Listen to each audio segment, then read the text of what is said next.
নতুন কোন সদস্যের আগমনের ধ্বনি শুনতে পাই, আমরা আনন্দে আপ্লুত হয়ে যাই, আনন্দে বিভোর হয়ে যায়, আনন্দ পাতারে সাঁতার কাটতে থাকি। একজন সদস্য যখন আমাদের গৃহে নতুন আনয়ন হয়,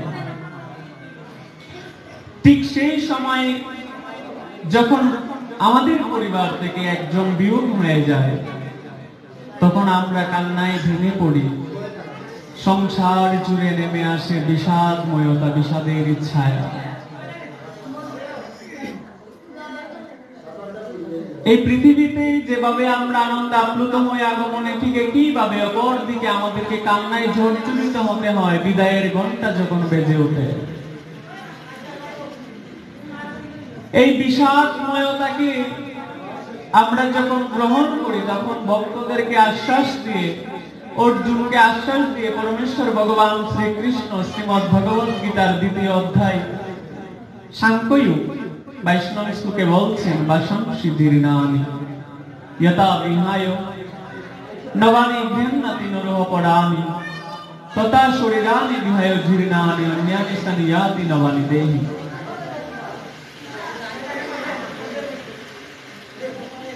যেভাবে একটি মানুষ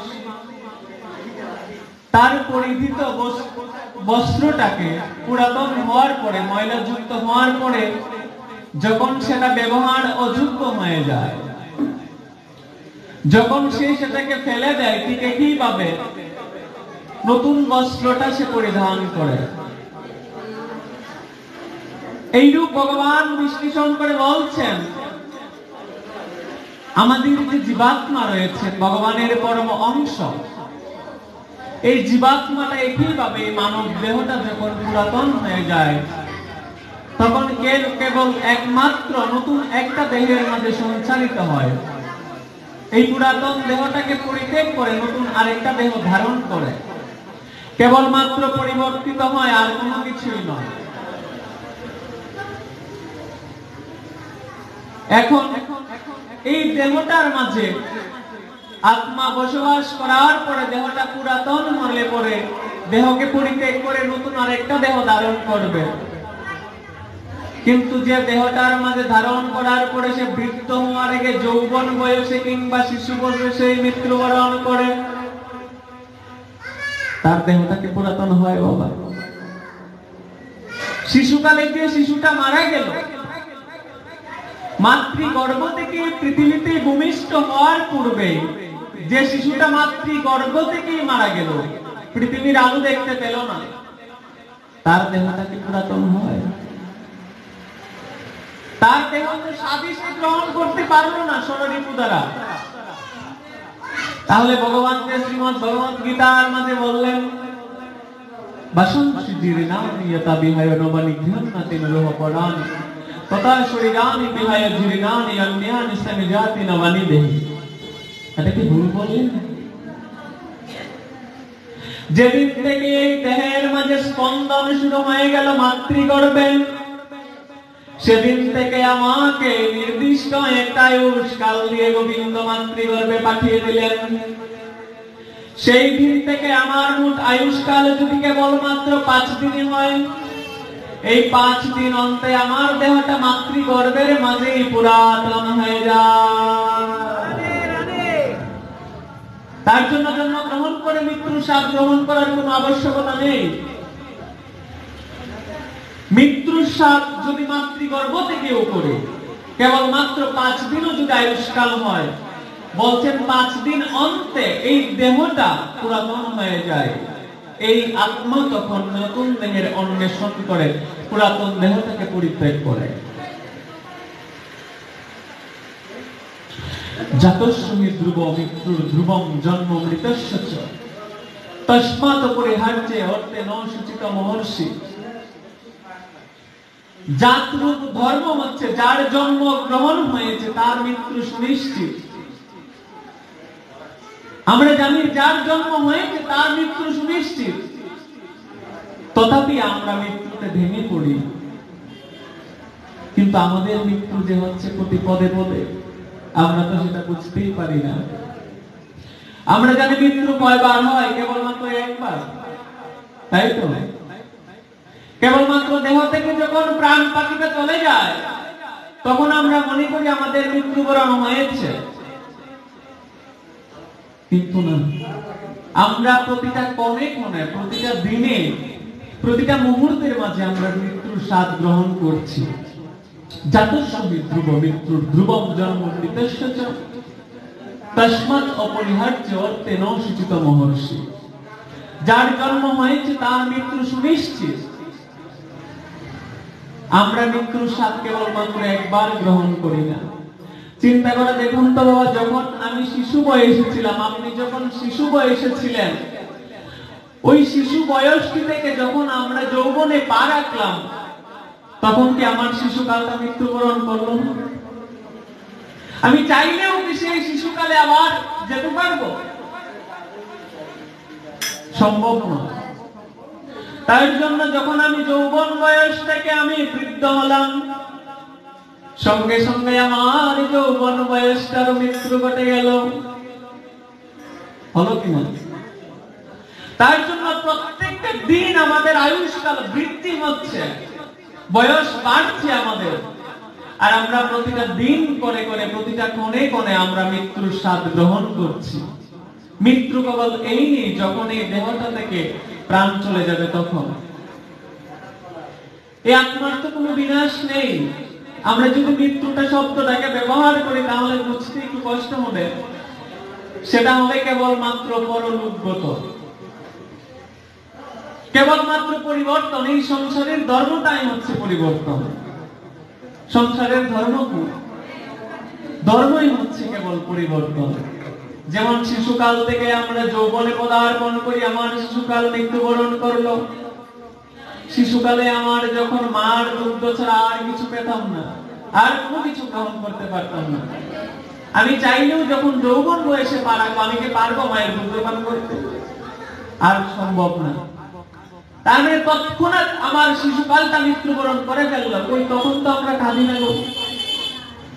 তখন কি কেউ কাঁদি যে গোবিন্দ আমার শিশুকালটা চলে গেল? কেন চলে গেল? তুমি আমার কাছ থেকে কেন কেড়ে নিলে? আমার সন্তানের শিশুকালটা কেন কেড়ে নিয়ে তুমি তাকে বড় করে দিলে? কেন তাকে যৌবন বয়সে পদার্পণ ঘটালে? তখন তো কেউ বলি না গোবিন্দের কাছে, গোবিন্দ কেন তার শিশুকালটাকে তুমি কেড়ে নিলে? যখন যৌবন বয়সে যে পা রাখলো, যৌবন থেকে বৃদ্ধ বয়সে পা রাখলো, তখনও কান্না করি না যে গোবিন্দ কেন তুমি যৌবনকে কেড়ে নিয়ে তাকে, কেন তার চামড়া কুচকে গেল, তার রূপ কেন চলে গেল? কেউ ক্রন্দন করি না। আমরা ধরে বসে থাকি কুটি যে আমার দেহের মাঝে তো প্রাণটা আছে এখনো।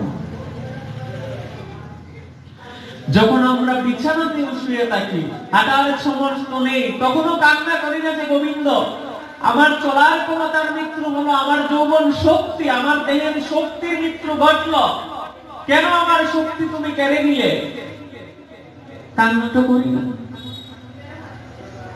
কিন্তু যখন সে একই পরিবারের একজন ব্যক্তি, মাতা পিতা, কেউ যখন বিয়োগ হয়ে যায়, দেহ থেকে যখন প্রাণ চলে যায়, তখন কেন কান্না করি? প্রতিটা পদে পদে মৃত্যু হচ্ছে, কেউ ক্রন্দন করছি না। যখন প্রাণ চলে গেল তখন কান্না করছি। এটা কি উচিত?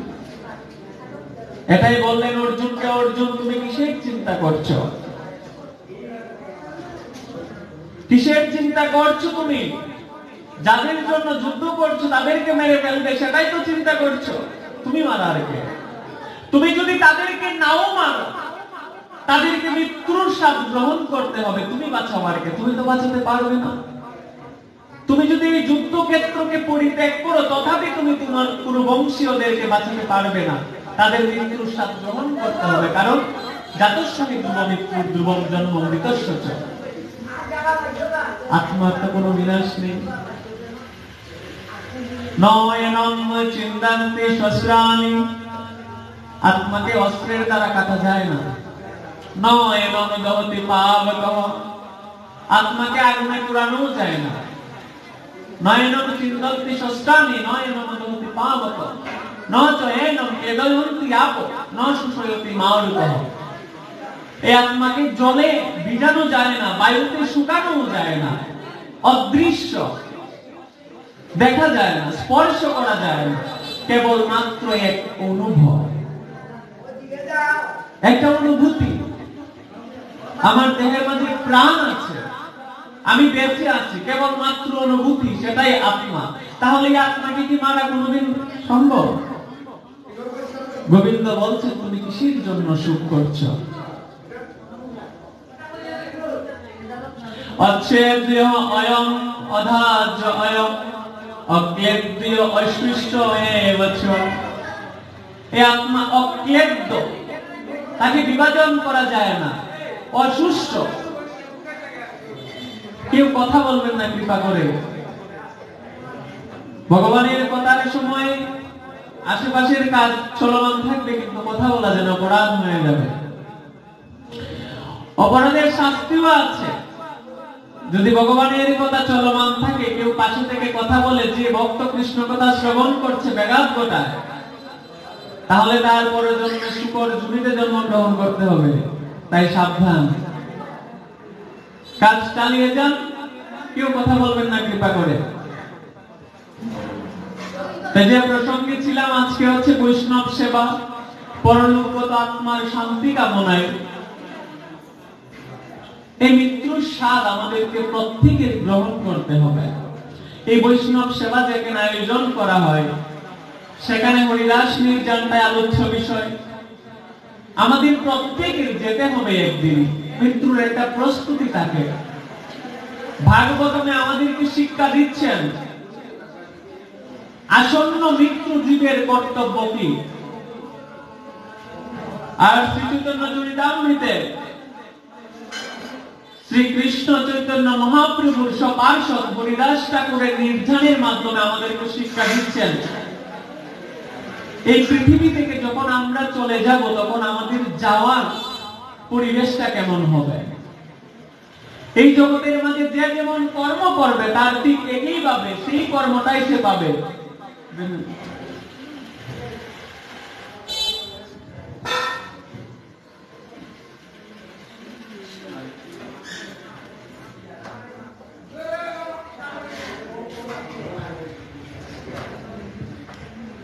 আমরা যেমন কর্ম তেমন কর্মফল আমরা পাবো মৃত্যুর সময়। ভক্ত বৈষ্ণব ভগবান চিনা যায় চরণে, আর মানুষকে চিনা যায় মরণে। যার মৃত্যু দেখলে পরে হৃদয়ের মাঝে কষ্ট জাগ্রত হয়ে যায়, গোবিন্দ কেঁদে কেঁদে উঠে, গোবিন্দ মৃত্যুর স্বাদ একদিন না একদিন আমাকে গ্রহণ করতে হবে। কিন্তু ওই মৃত্যুটা তুমি পাশের বাড়ি কমলক্ষ যেভাবে মৃত্যুবরণ করলেন, এভাবে আমার মৃত্যু দিও না। যার মৃত্যু দেখলে পরে হৃদয়টা কেঁদে কেঁদে উঠে, গোবিন্দ মৃত্যুর স্বাদ আমাকে একদিন না একদিন নিতে হবে, কিন্তু এমন মৃত্যু দিও না, জেনে নিতে হবে এই পৃথিবীর মাঝে কি কর্ম করে গিয়েছিল, এটা তোমাকে এই জন্মেই ভোগ করে যেতে হচ্ছে। যদিও কর্মফল ভোগ করার জন্য জন্মগ্রহণ করেছি, তথাপি যদি ভক্ত বৈষ্ণব গোবিন্দের সঙ্গ করে, ভক্ত বৈষ্ণব যদি গোবিন্দের সঙ্গ নাম কীর্তন করে, মৃত্যুটা দেখবেন অপূর্ণ হয়ে যাচ্ছে, হঠাৎ করে পরিবার থেকে বিয়োগ হয়ে যাচ্ছে। যে মৃত্যুটা দেখলে পরে ভক্ত আশা করে যে গোবিন্দ একদিন মৃত্যুবরণ করতে হবে, কিন্তু পরিমলের মতো যদি হঠাৎ করে সচল দেহটা থেকে যদি তুমি মৃত্যুবরণ করাতে পারো গোবিন্দ, এটাই চাওয়া, আর কোনো কিছু চাওয়া না। শেষ দিন যেন আমার যাত্রাটা এমন করে হঠাৎ করে আমার সচল দেহ থেকে যেন যেতে পারি। এই মৃত্যুটা দেখাই হচ্ছে, তার জন্য বলছে মানুষ জীবনে কি কর্ম করলো, ধর্ম কেমন করলো, মানুষ চিনা যায় মরণে। আর ভক্ত বৈষ্ণব ভগবান তাদেরকে চিনা যায় তাদের চরণে। চরণ দেখলে বুঝতে পারবেন তাদের চরণ কোথায় যাচ্ছে, কেমন করছে। তার জন্য হরিদাস ঠাকুরের নির্যানের মাধ্যমে প্রত্যেকটা মৃত্যু বাসর, হরিবাসর তিথিতে বৈষ্ণব সেবায়, পরলোকগত শ্রাদ্ধ শান্তির কার্যে, আত্মার শান্তি কামনায় যে আয়োজন করা হয়, হরিদাস ঠাকুরের নির্যান তিথিটাই আলোচ্য বিষয়। যদিও সময় অল্প, আমাদের পাঠ শুরু করতে 12টা থেকে কথা ছিল, কিন্তু 12টা থেকে আমরা যদিও চলে আসছি, পরিবেশ হয়তো এমন হয়নি, তার জন্য একটু বিলম্ব হয়ে গিয়েছে, সময় অল্প। চাইলেও আর নদীকে যাওয়া যাচ্ছে না। তার জন্য দেখুন, মৃত্যুর স্বাদ আমাদের সবার গ্রহণ করতে হবে, কিন্তু সেই মৃত্যুটা কেমন হওয়া উচিত হরিদাস ঠাকুরকে দিয়ে শিক্ষা দিচ্ছেন কলিযুগ পাবন অবতারী শ্রী চৈতন্য শ্রীমন মহাপ্রভু।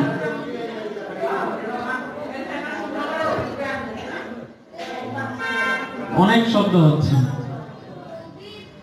কৃপা করে শব্দটা একটু কমিয়ে দিন। এই যে পরিবার আজকের এই বৈষ্ণব সেবার আয়োজন করলেন, কেন? পরলোকগত আত্মার শান্তি কামনায় এই বৈষ্ণব সেবা। কেন বৈষ্ণব সেবায় যেতে হবে? এই বিধি কে দিলেন? পরলোকগত হওয়ার পরে পিতা মাতার মঙ্গল কামনার্থে সন্তানের কিছু কর্তব্য দেখা যায়। তোর মধ্যে শ্রীমন মহাপ্রভু তিনটি কর্ম এই জগতের মাঝে কলিযুগের জীবের জন্য রেখে গিয়েছেন বিধি দিয়ে। কয়টা কর্ম? না, তিনটে কর্ম। তিনটা কর্মের মাঝে প্রথম যে কর্মটা সন্তানের জন্য দায়িত্ববোধ থেকে যায়, যে পিতা মাতার উদর থেকে আমার জন্ম হলো, তাদের প্রতি একটা জন্মগত ঋণ থেকে যায়। 5টা ঋণ নিয়ে আমরা জন্মগ্রহণ করি, তার মধ্যে একটা হচ্ছে পিতা মাতার ঋণ, দ্বিতীয়টা হচ্ছে দেব ঋণ, তৃতীয়টা হচ্ছে ঋষি ঋণ, চতুর্থটা হচ্ছে ভূত ঋণ। সেইভাবে 5টা ঋণ রয়েছে আমাদের। এগুলো আমরা জন্মসূত্রে আমরা ঋণ নিয়ে জন্মগ্রহণ করি। তাই পিতা মাতার ঋণ কোনোদিন শোধ করা যায় না। কিভাবে শোধ করতে হয়? শোধ করার ক্ষমতা সন্তানের থাকে না, কেবল মাত্র দায়বদ্ধতা থেকে যায়। তার জন্য শ্রী চৈতন্য শ্রীমন মহাপ্রভু এই কলিযুগের জীবের জন্য পিতা মাতার উদ্দেশ্যে 3টা কর্ম বিধি দিয়ে গেলেন। তার মধ্যে প্রথম কর্মটা হচ্ছে গয়াতে গিয়ে পিণ্ড দান করে আসতে হবে। গয়াতে গিয়ে পিণ্ড দান করতে হবে, যেখানে গয়া অসুরের বক্ষের মাঝে শ্রী বিষ্ণুর পদ চিহ্ন রয়েছে। গয়াতে গিয়ে পিণ্ড দান করতে হবে। শ্রীমন মহাপ্রভু নিজে স্বয়ং আচরণ করে জগতের শিক্ষার জন্য এটা দেখিয়ে দিয়ে গেলেন। কিভাবে শিক্ষা দিলেন? শ্রীমন মহাপ্রভু যখন আবির্ভূত হলেন, লীলা বিলাস প্রসঙ্গে যখন এই পৃথিবীর মাঝে যখন আবির্ভূত হওয়ার পিতা থাকে, তাই ভগবানের লীলা হচ্ছে যদিও বিশ্লেষণ করার মতো নয়। যখন শ্রী চৈতন্য মহাপ্রভুর পিতা যখন দেহ রাখলেন, তখন মহাপ্রভু নিজে আচরণ করে শিক্ষা দিলেন নিজের পিতা যিনি ভগবান, যিনি অবতারী, উনার কি কোনো প্রয়োজন ছিল পিতার পিণ্ডকে গয়াতে দেওয়ার জন্য? যিনি নিজে উদ্ধার করেন, ভক্তদেরকে নিজের চরণে যিনি স্থান দেন, উনার পিতাকে উদ্ধার করার জন্য গয়াতে গিয়ে পিণ্ডদান করার প্রয়োজন আছে? জগন্নাথ মিশ্রদেবের পিণ্ডদান করার কোনো প্রয়োজন ছিল? তথাপি জগন্নাথ মিশ্রের পিণ্ডদান করার জন্য শ্রীমন মহাপ্রভু গেলেন গয়াদানে। কি জন্য?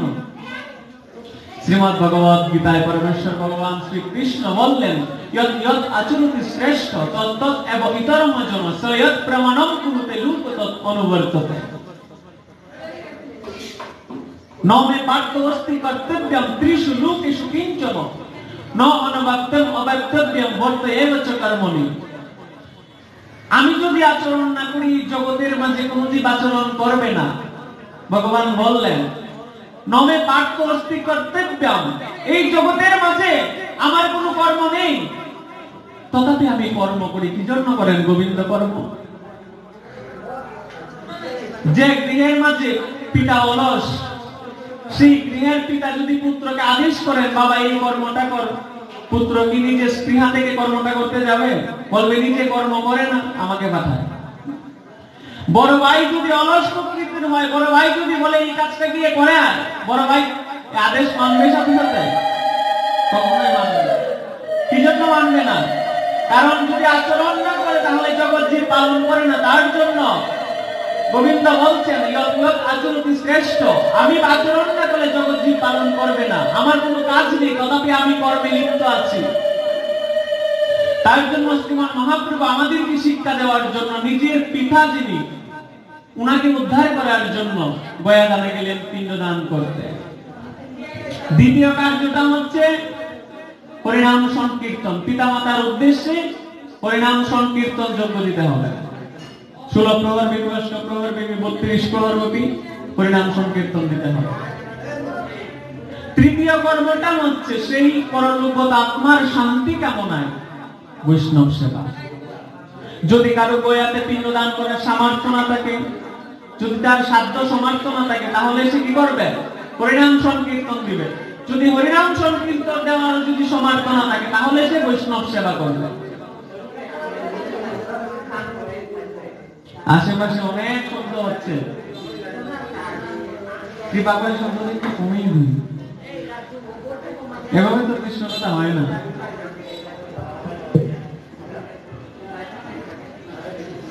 তার জন্য শ্রীমান মহাপ্রভু জগন্নাথ মিশ্র পিতা পিণ্ডদান করার জন্য গয়াতে গেলেন। গয়াতে গিয়ে কার দীক্ষা পেলেন? ঈশ্বর পরিবারের সঙ্গে সাক্ষাৎ পেলেন।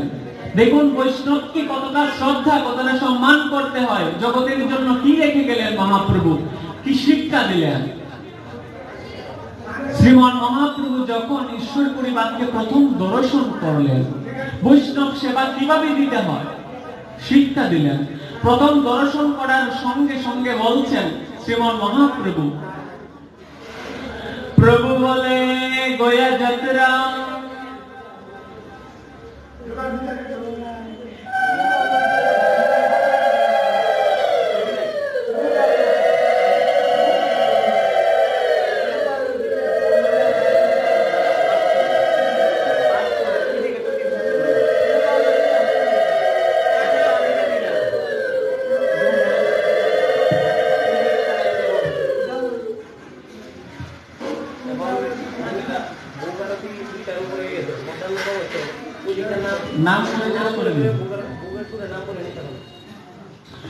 প্রভু বলে গয়া যাত্রা সফল আমার, যতক্ষণে দেখিলাম চরণ তোমার। শ্রীমৎ মহাপ্রভু বলছেন ঈশ্বর পরিপাতকে, বৈষ্ণব ঠাকুরকে দর্শন করার সঙ্গে সঙ্গে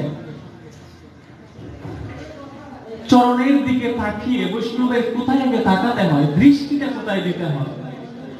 দেখার সঙ্গে সঙ্গে বৈষ্ণবের চরণ দিকে তাকিয়ে বলছেন, প্রভু আমার গয়া যাত্রা সফল হয়ে গিয়েছে।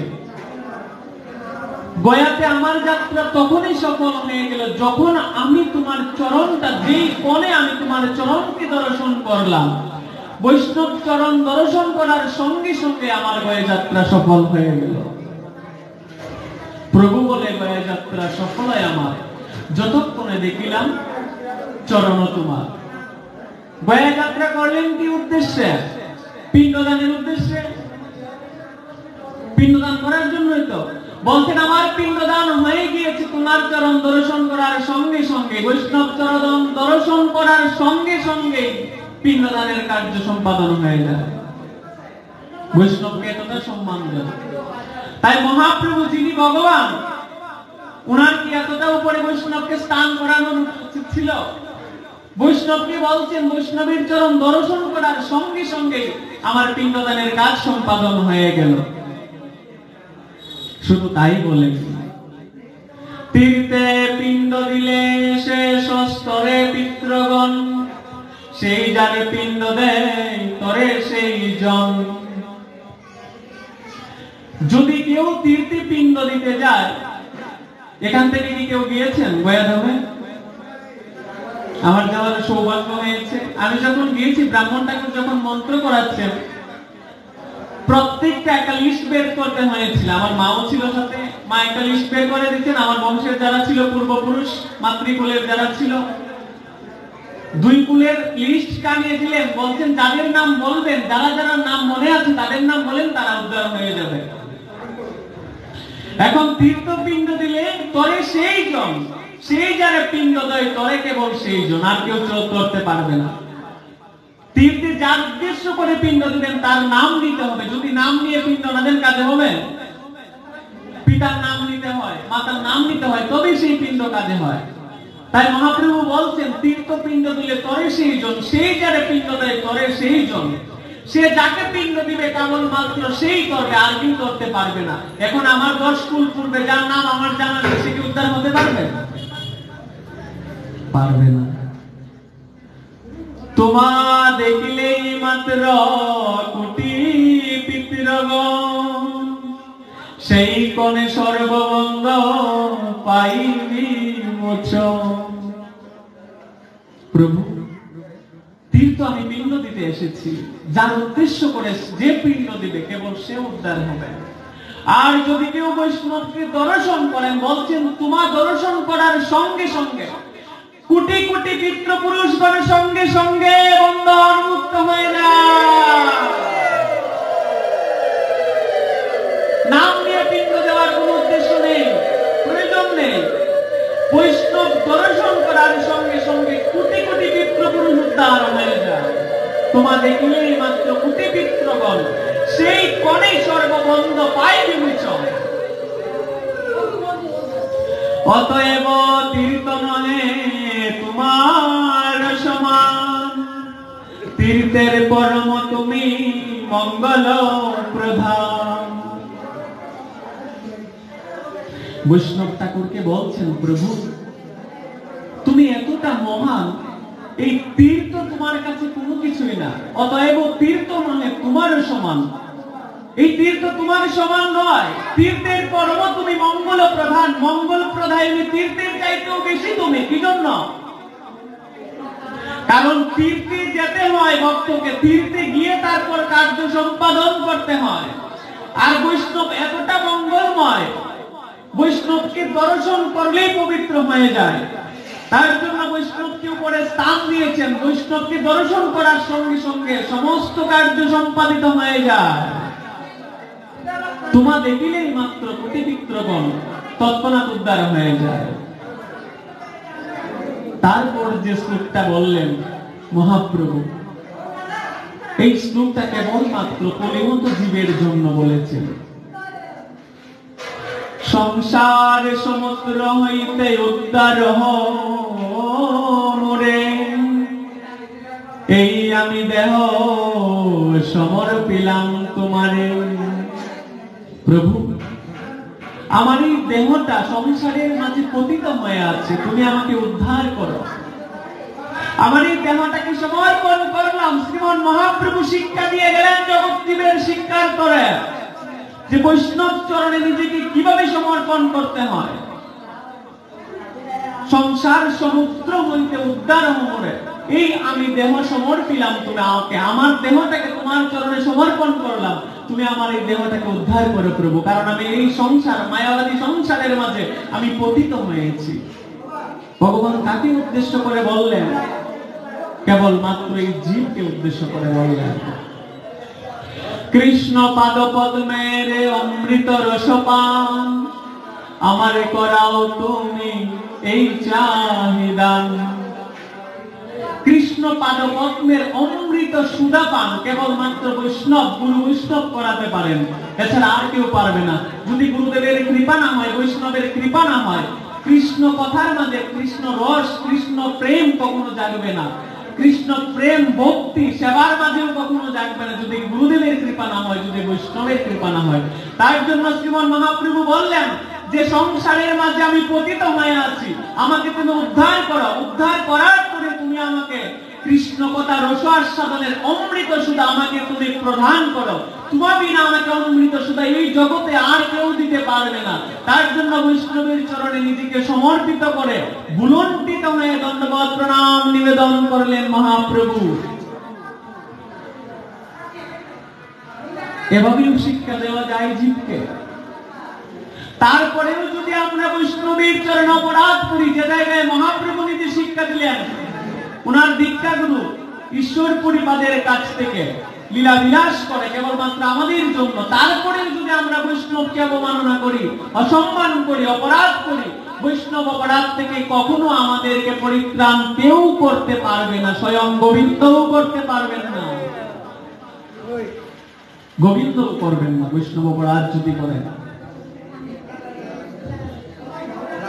তাই জন্য আজকের যে কার্য সেটা হচ্ছে তৃতীয় কার্যটা, বৈষ্ণব সেবা দিচ্ছেন।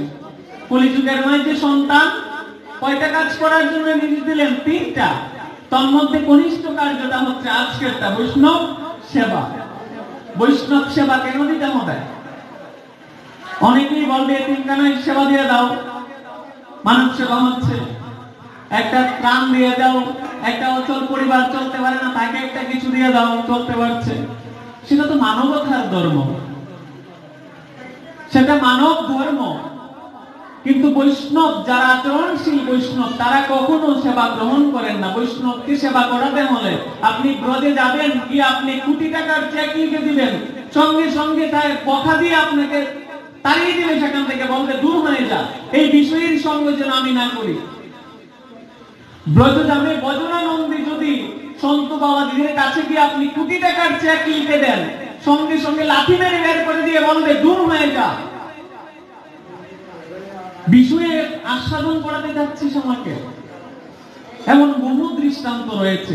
প্রকৃত বৈষ্ণব যারা, তাদেরকে সেবা দেওয়ার জন্য তো আনতেই পারবেন না গৃহে, কারণ তারা গোবিন্দের নিকটের জন্য। তাদের সেবা দিলে গোবিন্দের কাছে যদি একবার তৃপ্তি করে, কেবলমাত্র বলে গোবিন্দ তুমি এই পরলোকগত আত্মার শান্তি একটু প্রদান করো, তোমার চরণে একটু স্থান দাও, গোবিন্দ সে কথা শুনেন। কারণ আমরা সংসারের মাঝে যার মানব সেবা করতে যাচ্ছেন, সেই তো ভগবানকে ভুলে যেতে থাকতে পারে। তাকে সেবা করলে কি হবে? মানব ধর্ম হবে। আর বৈষ্ণবকে যদি কেউ সেবা করেন, সে একবার ভগবানের কাছে হলেও বলবে গোবিন্দ তোমার চরণে স্থান দাও। আর গোবিন্দ কি বললেন? গোবিন্দ বলছেন বৈষ্ণব আমার পরাণ হয়, তোমার হৃদয়ে সদা গোবিন্দ বিশ্রাম। গোবিন্দ কহে না মম বৈষ্ণব পরাণ, বৈষ্ণব হয় আমার প্রাণ। যদি প্রাণ কখনো কেঁদে ওঠে, তাহলে কি ভগবান অস্বীকার করতে পারবেন? তার জন্য বৈষ্ণব সেবা কলিযুগের জন্য রেখে গেলেন শ্রীমন মহাপ্রভু। সময় অতি অল্প, তার জন্য চাইলেও বিষাদে বিশ্লেষণ করতে পারছি না। দেখুন, এই পৃথিবী থেকে আমাদের প্রত্যেককে মৃত্যুর স্বাদ গ্রহণ করে আমাদেরকে একবার না একবার চলে যেতে হবে। কিন্তু সেই যাওয়াটা আমাদের কেমন হওয়া উচিত? শ্রীমন মহাপ্রভু হরিদাস ঠাকুরকে দিয়ে সেই শিক্ষাটা প্রদান করলেন। একবার গোবিন্দ মহাপ্রসাদ লইয়া হরিদাস দিতে গেল আনন্দিত হইয়া। হরিদাস ঠাকুরকে সবাই তো শুনেছি ইতিপূর্বে, তথাপি ভগবানের কথা নবনবায়ন যত আস্বাদিত হয়, ততই যেন অমৃত সুধা পান করার আস্বাদন হয়।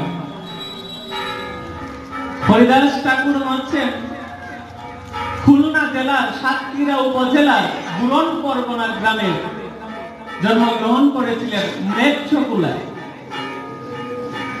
জন্মগ্রহণ করেও, সংক্ষেপে বলছি, জন্মগ্রহণ করেও তিনি যেভাবে কৃষ্ণ নামকে গ্রহণ করেছেন, জগতের জন্য শিক্ষা দিয়ে গিয়েছেন, শ্রীমন মহাপ্রভু তাকে আখ্যায়িত করেছেন নাম আচার্য রূপে, নামাচার্য হরিদাস ঠাকুর। এই যে আজকে আমরা হরে কৃষ্ণ মহামন্ত্র জপ করি, এই হরে কৃষ্ণ মহামন্ত্র জপের আচার্য ঠাকুর হচ্ছেন শিক্ষক। আচার্য মানে হচ্ছে শিক্ষক।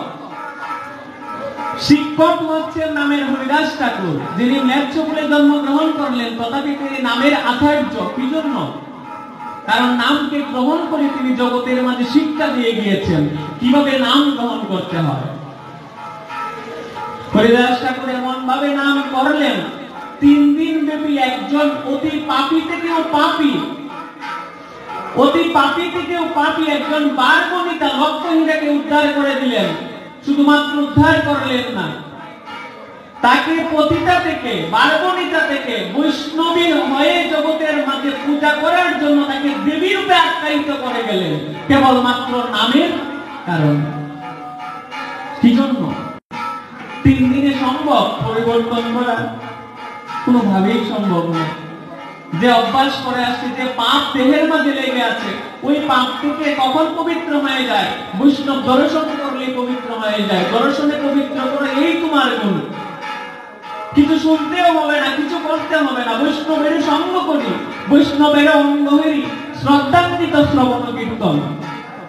কেবলমাত্র সঙ্গ করলেই শ্রবণ কীর্তন যদি শ্রদ্ধাভাবে শ্রবণ করেন তাহলে তার কৃপা হয়ে যায়। কেবলমাত্র নামে রুচি নেই, কেবলমাত্র শুনলেন হরিদাস ঠাকুরের কাছে বসে 3 রাত্রিতে, তথাপি তিনি দেবী হয়ে গেলেন লক্ষ্মীরা। কি জন্য?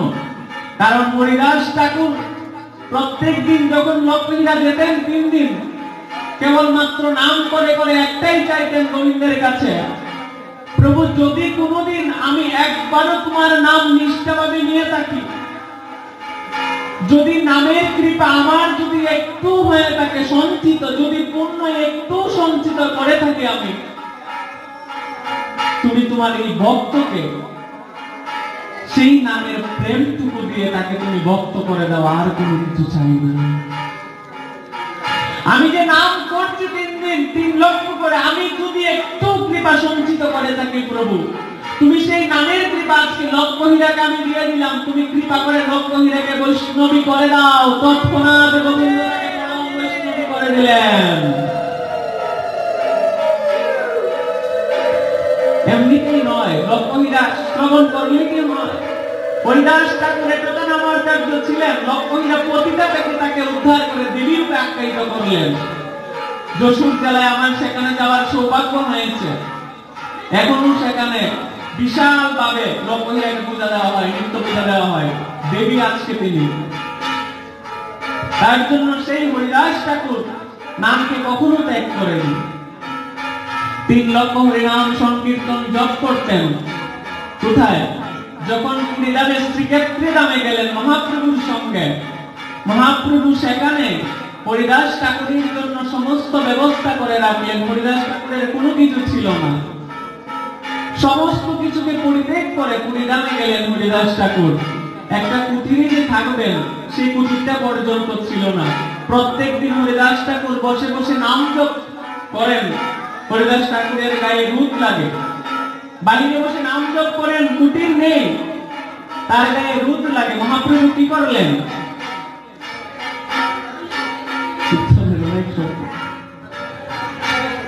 মহাপ্রভু কি করলেন? হরিদাস ঠাকুরের জন্য দন্ত সুদনের যে বকুল বৃক্ষের ডাল ছিল সেই ডালটাকে রোপণ করে দিলেন, যে আমার হরিদাসের রুমে পুরে হরে কৃষ্ণ মহামন্ত্র জপ করছে, নাম করছে, আমার হরিদাসের জন্য কষ্ট না হয়, তার জন্য বকুল বৃক্ষের ডালটাকে রোপণ করে দিলেন। সেই ডাল থেকে বৃক্ষ হয়ে মহাপ্রভুর কৃপায় হরিদাস ঠাকুরকে ছায়া দিতে লাগলেন। কোনো কুটির ছিল না। যিনি নামের আশ্রয় গ্রহণ করেন তার কোনোদিন কোনো কিছুর চিন্তা করতে হয় না, স্বয়ং নামই তার চিন্তা করেন। হরিদাস ঠাকুরকে দিয়ে শিক্ষা দিলেন, আমরা নামের আশ্রয় গ্রহণ করি না। আমরা কি করি? আমরা নামের আশ্রয় গ্রহণ করি না, বলি নাম নিতে পারবো না, সময় নেই। কিন্তু একবার সময় যে করতে পেরেছে, যদি কেউ 4 মালা জপ করে প্রতিদিন, স্বয়ং নামই তার পরের দিনের 4 মালা জপ করার জন্য ব্যবস্থা, সময় স্বয়ং নামই গোবিন্দেই সময় বের করে দিয়ে দেন। তার জন্য হরিদাস ঠাকুর 3 লক্ষ নাম করতেন শ্রীক্ষেত্রে পুরীধামে, কিন্তু আহার করার জন্য ভিক্ষায় বের হতেন না, কোনো কুটির ছিল না। কে প্রসাদ নিয়ে যেতেন? গোবিন্দ দাস, মহাপ্রভুর একজন নিত্য সেবক। সেই গোবিন্দ দাস প্রত্যেক দিন হরিদাস ঠাকুরের কাছে জগন্নাথ দেবের নিবেদিত প্রসাদ মহাপ্রভু গ্রহণ করতেন, আর মহাপ্রভুর নিবেদিত সেই প্রসাদ হরিদাস ঠাকুরকে গিয়ে গোবিন্দ দাসকে দিয়ে পাঠাতেন মহাপ্রভু। তাই এই জগতের মাঝে যদি কেউ নামের আশ্রয় গ্রহণ করেন, ওই নামই স্বয়ং তার সমস্ত কিছু ব্যবস্থা করে দেন। তার জন্য চৈতন্য চরিতামৃত বলছেন, একদিন গোবিন্দ মহাপ্রসাদ লইয়া হরিদাসে দিতে গেলাম আনন্দিত হইয়া। প্রত্যেক দিন প্রসাদ দিতে যান গোবিন্দ দাস হরিদাস ঠাকুরকে। ঠিক প্রত্যেক দিনের মতো করে যখন একদিন গেলেন দিতে, গিয়ে দেখলেন হরিদাস ঠাকুর নিজে বিছানায় শয়ন করে করে নাম জপ করছেন। কিভাবে করছেন? শুয়ে শুয়ে নাম করছেন। প্রত্যেক দিন গোবিন্দ দাস থেকে হরিদাস ঠাকুর বসে বসে নাম জপ করেন, 3 লক্ষ নাম জপ করেন। নাম সংখ্যা সম্পূর্ণ হলে তারপরে প্রসাদ গ্রহণ করেন। কিন্তু আজকে গিয়ে দেখছেন হরিদাস ঠাকুর বসে বসে নাম জপ করছেন না, শুয়ে শুয়ে নাম জপ করছেন। গোবিন্দ দাস জিজ্ঞেস করলেন, হরিদাস ঠাকুর প্রসাদ নিয়ে এসেছি, কৃপা করে গ্রহণ করুন। হরিদাস ঠাকুর বলছেন, কি করে প্রসাদ গ্রহণ করব? আমার যে 3 লক্ষ হরিনাম জপ সংখ্যা তা তো আজকে পূরণ হলো না। যদি নাম জপ পূরণ না হয় তাহলে তো আমি প্রসাদ গ্রহণ করতে পারি না। তথাপি গোবিন্দ দাস বলছেন, প্রসাদ কৃপা করে গ্রহণ করুন। হরিদাস ঠাকুর দেখলেন যদি প্রসাদ গ্রহণ না করেন তাহলে প্রসাদের চরণ অপরাধ হয়ে যাবে। প্রসাদ যদি কেউ সাজে বা কোনো মন্দিরে যাওয়ার পরে যদি সেখানে আপনি প্রসাদ গ্রহণ না করেন, যদি কেউ জিজ্ঞেস করে প্রসাদ গ্রহণ করে যান, আমরা অনেক সময় অনেক ভক্তদের কাছ থেকে শুনেছি, সেইটা বাস্তব কথা বলছি। দেখবেন বলে সময় নেই, প্রসাদ গ্রহণ করার সময় নেই, একা প্রণাম দিয়ে চলে যায়। যখন চলে যায় মোটরসাইকেল দিয়ে গাড়ি দিয়ে গিয়ে তারপর বাসায় গিয়ে ফোন করে বা পরবর্তীতে জানায় যে প্রভু আমি তো সময় নেই বলে চলে এসেছিলাম, কিন্তু আমার তো রাস্তার মধ্যে ডাকাতে ধরে মোবাইল টোবাইল সবকিছু চুরে নিয়ে গেল। এই প্রসাদের জন্য যে অপরাধ করবে তার শাস্তি ভগবান দেখবেন অনেককে সাথে সাথেই দিয়ে দেন। তার জন্য সবাইকে বলছি, গোবিন্দের প্রসাদকে কখনো কেউ অবজ্ঞা করা যাবে না। গোবিন্দের চরণামৃত, গুরুদেবের চরণামৃত, গোবিন্দের চরণামৃত প্রসাদ এগুলোকে কেউ কখনো যদি অবমাননা করে তাহলে তার শাস্তি সঙ্গে সঙ্গে পেয়ে যাবে। প্রসাদকে কখনো অবহেলা করতে নেই, উপেক্ষা করতে নেই, অপেক্ষা করাতে নেই। প্রসাদ সম্মুখে এসেছে, সম্মুখে হাত বাড়িয়ে নিতে হবে। হরিদাস ঠাকুর যে প্রতিজ্ঞা করেছিলেন 3 লক্ষ হরিনাম জপ না হলে প্রসাদ গ্রহণ করবেন না, সেই হরিদাস ঠাকুর আজকে মহাপ্রসাদ গ্রহণ করছেন। এক রঞ্চু লইয়া তার করিলা বক্ষণ। কিভাবে করলেন? প্রসাদ শুভ শুধু খেলেই হয় না, প্রসাদ পেতে হয় বন্ধন করে। সবাই কি শুনতে পাচ্ছেন কথা? শোনা যায় তো? আমার গলা দিয়ে সাউন্ড জুড়ে জুড়ে বের করতেছে, প্রচুর শব্দ হচ্ছে। আসলে হরি কথাটা এভাবে হয় না। এমনিতেই দিনের বেলা, তার মাঝে আমার এত শব্দ, তার পাশে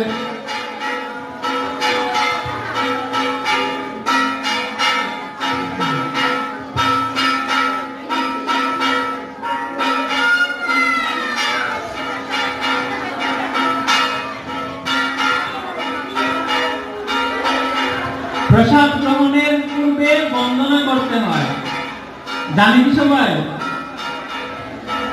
মহাপ্রসাদে গোবিন্দে নাম ব্রহ্মণি বৈষ্ণবে স্বল্প পুণ্যবতং রাজন বিশ্বাসনৈব জায়তে শরীরায় বিপ্রজাল জরেন্দ্রে তাহে কাল জীবে ফেলে বিষয় সাগরে তাহার মাঝে জীবতি যুগময় সুদূরমতি তাকে জেতা কঠিন সংসারে কৃষ্ণ বড় দয়াময় পরিবারে জীবা জয় সপ্রসাদে অন্ন বিলাবাই সেই অন্ন অমৃত পাও রাধা কৃষ্ণ গুণ গাও প্রেমে ডাক চৈতন্য নিতাই জয় শ্রী কৃষ্ণ চৈতন্য প্রভু নিত্যানন্দ শ্রী অদ্বৈত গদাধর শ্রীবাসাদি গৌরভক্ত বৃন্দ। এটা আমার মা মনে হয় প্রসাদ পায়, প্রসাদের বন্দনা করেছে সাথে সাথে। তাই প্রসাদ পাওয়ার পূর্বে সাথে সাথে বন্দনা করে তারপর প্রসাদ খেতে হয়, হয়তো প্রসাদের চরণ অপরাধ হয়ে যায়। আর যদি বন্দনা না করতে পারি, যদি মন্ত্র জানা না থাকে, তাহলে শ্রী বিষ্ণু, শ্রী জগন্নাথ, শ্রী কৃষ্ণ, শ্রী নারায়ণ যে কোনো গোবিন্দের একটা নাম নিয়ে তারপরে প্রসাদ খেতে হয়। নতুবা সেই আহার গ্রহণ করলে অপরাধ হয়।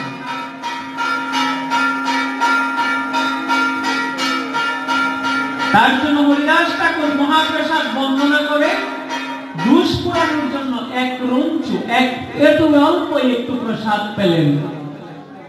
গোবিন্দ দাসকে বলছেন, গোবিন্দ দাস মহাপ্রভুর কাছে একটা খবর দিতে পারবে? বলছেন কি কবর দিতে হবে? বলছেন মহাপ্রভুকে কৃপা করে তুমি বলবে যেন মহাপ্রভু আমার কাছে, আমার নিকটে যেন আসেন। আমার তো যোগ্যতা নেই, আমি যে মহাপ্রভুর কাছে যাব। হরিদাস ঠাকুর বিছানায় শুয়ে শুয়ে নাম করছেন আর এই কথাগুলো বলছেন। চিন্তা করে দেখো মা, যে হরিদাস ঠাকুর জীবদ্দশায় জন্মগ্রহণের পর থেকে প্রতিদিন 3 লক্ষ হরিনাম সংখ্যা জপ করতেন। সবাই একটু সামনের দিকে এগিয়ে যান, পিছনে বক্তবৃন্দ দাঁড়ায় গেছেন, স্ট্যান্ড গুলো তুলে সবাই একটু সামনে এগিয়ে যান। যে হরিদাস ঠাকুর 3 লক্ষ হরিনাম সংখ্যা জপ করতেন, সেই হরিদাস ঠাকুর শেষের দিনে শুয়ে শুয়ে নাম করছেন। দেহের মাঝে কোনো শক্তি নেই, শুয়ে শুয়ে নাম করতে হচ্ছে তাকে। আর আমরা যারা এখন পর্যন্ত সুস্থ সবল আছি, চিন্তা করে দেখো হরিনামের আশ্রয় যারা এখনো গ্রহণ করেনি, আমাদের জন্য গোবিন্দ শেষের দিনটা কেমন রেখেছেন? শুয়ে শুয়ে নাম করছেন। আজকে দেহের মাঝে শক্তি নেই যে বসে বসে হরিনাম জপ করবেন।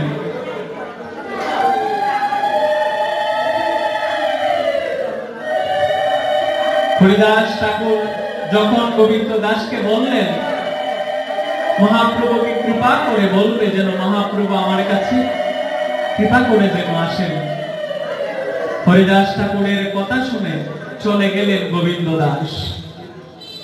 মহাপ্রভুর নিকটে গিয়ে মহাপ্রভুকে বলছেন, প্রভু হরিদাস খবর পাঠিয়েছেন। হরিদাস খবর পাঠিয়েছেন, কি খবর? মহাপ্রভুর কাছে গোবিন্দ দাস বলছেন, প্রভু হরিদাস ঠাকুর ভালো নেই। প্রত্যেক দিন আমি যখন প্রসাদ নিয়ে যাই, গিয়ে দেখি হরিদাস ঠাকুর নাম জপ করেন বসে বসে। আজকে যখন প্রসাদ নিয়ে গেলাম হরিদাস ঠাকুরের জন্য, গিয়ে দেখলাম হরিদাস ঠাকুর নাম জপ করছেন শুয়ে শুয়ে। হরিদাস ঠাকুর ভালো নেই, আজকে সে প্রসাদও গ্রহণ করব না। মহাপ্রভু সঙ্গে সঙ্গে, ভক্তের যখন কষ্ট হয় সবচাইতে বেশি কষ্ট তখন গোবিন্দই পান। তার জন্য মহাপ্রভু বলছেন আমার হরিদাস অসুস্থ। মহাপ্রভু হরিদাসের কাছে চলে আসলেন ছুটে। হরিদাসকে এসে জিজ্ঞেস করছেন, হরিদাস কেমন আছো তুমি? প্রভু তুমি এসেছো? আমি ভালো আছি, কিন্তু আমার মন ভালো নেই প্রভু। কি জন্য হরিদাস, তোমার মন কি জন্য ভালো নেই? প্রভু আমি পণ করেছিলাম প্রত্যেক দিন 3 লক্ষ হরিনাম সংখ্যা জপ করব, কিন্তু আমার দেহটা ভালো আছে, সুস্থ আছে, সমস্ত কিছু চলছে, কিন্তু আমার 3 লক্ষ হরিনাম প্রতিজ্ঞা করেও আজকে আমি 3 লক্ষ হরিনাম সংখ্যা প্রত্যেক দিন পূরণ করতে পারছি না। তার জন্য প্রভু আমার মন ভালো নেই। ভক্তের কখন দুঃখ নেমে আসে গো পৃথিবীতে? ভক্ত বৈষ্ণবের জীবনে দুঃখ তখনই নেমে আসে যখন সে সাধু সঙ্গ থেকে বঞ্চিত হয়ে গেল, যখন সে হরিনাম থেকে বঞ্চিত হয়ে গেল, ভক্ত সঙ্গ থেকে বঞ্চিত হয়ে গেল, তখন ওই ভক্তের জীবনে দুঃখ নেমে আসে। ভক্তকে দেখে উঠেন, যদি একটা সাধু সঙ্গ আজকে এখানে হরিকথা হচ্ছে, যদি আশেপাশে ভক্ত তাকে আসতে পারেনি, খবর পেয়েছে, গিয়ে দেখুন এখনের সময় যদি তার হৃদয়ে গুমরে গুমরে কেঁদে উঠছে, আজকে ভক্তের সঙ্গ করার একটা সৌভাগ্য হয়নি, আমার পরিবেশ হয়েছে কিন্তু সঙ্গ হয়নি। তাই ভক্ত বৈষ্ণবের জন্য দুর্দিন কখন? মেঘাচ্ছন্ন দিন নহে দুর্দিন। যখন ভক্ত গোবিন্দের সঙ্গ যখন করতে পারেন না, ভক্ত বৈষ্ণবের সঙ্গে করতে পারেন না, সেই দিনটাই হচ্ছে ভক্তের জন্য দুর্দিন। তার জন্য হরিদাস ঠাকুর বলছেন, আমার দেহটা প্রভু ভালো আছে, কিন্তু আমার মন ভালো নেই, কারণ আমার হরিনাম সংখ্যা আজ পুরোচ্ছে না। মহাপ্রভু বলছেন, বৃদ্ধ হয়েছ এবার, নামে কেন তুমি এত আগ্রহ ধরো? তোমার দেহটা তো সিদ্ধ, দেহটা ভজন করতে করতে তুমি ভজন সিদ্ধ হয়ে গিয়েছো, এবার নামটা সংখ্যা কমিয়ে দাও। 3 লক্ষ হরিনাম জপ করার কোনো প্রয়োজন নেই, তুমি কমিয়ে দাও নাম সংখ্যাটা। তারপর হরিদাস ঠাকুর যে কথাগুলো বললেন, এই কথাগুলো যদি এখান থেকে কেবলমাত্র এই কথাগুলো নিতে পারি মা, জীবন পরিবর্তন হয়ে যাবে, জীবনে এক পা এগিয়ে যাবে। হরিদাস ঠাকুর যখন মহাপ্রভু বললেন হরিদাস ঠাকুরকে যে নাম কমিয়ে দাও, হরিদাস ঠাকুর বলছেন, প্রভু ম্লেচ্ছ কুলে জন্ম গ্রহণ করেছি, পিতামাতা শিক্ষা দেয়নি ধর্মকর্ম, নাম কিভাবে গ্রহণ করতে হয় নিতে হয় সেটাও জানি না। কেবল মাত্র একদিন ভক্তের ভাগবত আসরে শ্রবণ করেছিলাম, যার জ্ঞান কেউ নেই তার তুমি আছো প্রভু। যেদিন শ্রবণ করেছিলাম যার কেউ নেই তার তুমি আছো প্রভু, সেদিন থেকে আমি সংসারকে পিছনে ফেলে দিয়ে তোমার নামে ছুটে এসেছিলাম। আর একটা দিনও বৃথা যেতে দিতে পারবো না। কি জন্য পারবো না? কারণ প্রভু প্রত্যেকটা জীবে জন্ম গ্রহণ করার সঙ্গে সঙ্গে তার জিহ্বা দিয়ে পাঠাও, কিন্তু যদি মানুষ কুলে জন্ম দিয়ে না পাঠাও, একমাত্র মনুষ্য কুলে মানুষের জিহ্বাতে কৃষ্ণ নাম উচ্চারিত হয়। যদি পশু পক্ষী কুলে জন্ম দিয়ে পাঠাও, তার জিহ্বা থাকবে কিন্তু কৃষ্ণ নাম উচ্চারিত হবে না, হয় না।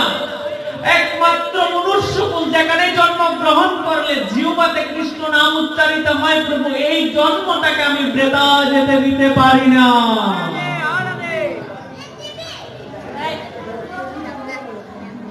হরিদাস ঠাকুর বলছেন, প্রত্যেকটা জীবকে তুমি জিহ্বা দিয়ে পাঠিয়েছো প্রভু, ওই অন্য কোন জীবের মুখে তো হরে কৃষ্ণ মহামন্ত্র উচ্চারিত হয় না। তারা আহার গ্রহণ করে, ডাকতে পারে, শব্দ তৈরি করতে পারে, কিন্তু সেই শব্দ তো মধুর কৃষ্ণ নাম উচ্চারিত হয় না। একমাত্র মনুষ্য কুলে জন্ম গ্রহণ করলে মানুষের জিহ্বাতে কৃষ্ণ নাম মধুর সুরে উচ্চারিত হয়। আমার এই মানব দেহটা, মানব জন্মটা কি করে বেতা যেতে পারে? লব্ধা সুদুর্লভমিদম বহু সম্ভবান্তে। ভাগবতম বলছেন, এই মনুষ্য জন্মটা কৃপা করে পঞ্চপদী এখন নিবেন না ভিতরে, এখন নেওয়ার প্রয়োজন নেই, অপরাধ হবে। তাই হরিদাস ঠাকুর বলতেন, প্রভু মনুষ্য কুলে জন্ম দিয়ে পাঠালেন, আমাকে তুমি একটা দিনও বৃথা দিতে আর দিও না তুমি। একমাত্র মনুষ্য দেহে হরে কৃষ্ণ মহামন্ত্র জপ উচ্চারিত হয়, আর কোন দেহে হয় না। নামের কি গুণ গো? নাম যদি কেউ গ্রহণ করে কেমন হয়? 22 বাজারে যখন হরিদাস ঠাকুরকে আঘাত করেছিল, এই যে আত্মা অবিনশ্বর দেহের মাঝে আছে, তা কি করে বুঝবো? হরিদাস ঠাকুরকে 22 বাজারে যখন আঘাত করে জলের মাঝে ভাসিয়ে দিয়েছিল, মারতে পারেনি তাকে, আজ্ঞা দিয়েছে আমাকে তোমরা জলে ভাসিয়ে দাও, মারতে পারবে না। কারণ হরিদাস ঠাকুর ইচ্ছামৃত ছিলেন, ভীষ্মদেব ছিলেন ইচ্ছামৃত মহাভারতের, আর হরিদাস ঠাকুর নিজে স্বয়ং ছিলেন ইচ্ছামৃত। হরিদাস ঠাকুর বলেছিলেন, আমাকে তোমরা মারতে পারবে না, আমাকে জলে ভাসিয়ে দাও। আচ্ছা মা চিন্তা করে দেখো তো, নদীর জলে বা পুকুরে যখন আমরা স্নান করি, এই দেহটার মাঝে যখন প্রাণ থাকে, দেহটা কি ভাসে থাকুন নাকি ডুবে যায়? ডুবে যায় না? যখন প্রাণ থাকে তখন বাচ্চারা শিশুরা জলে পড়লে কি হয়? ডুবে মরে যায়। যখন সে মৃত্যুবরণ করলো, প্রাণ চলে গেল, তখন দেহটা ঠিক ভেসে উঠে। দেহের মাঝে তখন বায়ু থাকে না, দেহের মাঝে জলে পরিপূর্ণ হয়ে যায়, তথাপি তখন দেহটা ভেসে থাকলো। কিন্তু আমি শ্বাসকেও যদি জলের নিচে ডুব দেই, দেখবে জলে কি হচ্ছে? যতক্ষণ শ্বাস আছে আমি থাকতে পারবো, শ্বাস না থাকলে জল খেয়ে আমি সেখানে ডুবে যাব। সেই দেহটা কখন ভেসে ওঠে? যখন দেহের মাঝে প্রাণ না থাকে। হরিদাস ঠাকুর এমন ভাবে সিদ্ধ ছিলেন, ভজনানন্দী ছিলেন, যখন সে ভজন করতে করতে এতটা সিদ্ধ হলেন, বলছেন আমাকে নদীতে ভাসিয়ে দাও। হরে কৃষ্ণ মহামন্ত্র সেই মৃত দেহ সম দেহটাতে হরে কৃষ্ণ মহামন্ত্র উচ্চারিত হচ্ছে আর ভেসে ভেসে চলছে। কই তখন তো ডুবলো না। কি জন্য ডুবে নেই?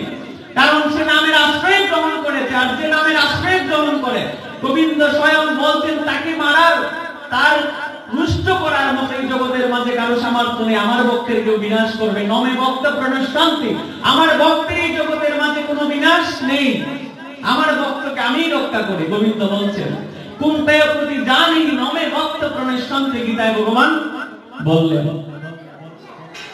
তার জন্য হরিদাস ঠাকুরের দেহটা সেদিন জলের মাঝে ভেসে ভেসে উঠলেন, চললেন। সেদিকে আর যাচ্ছি না।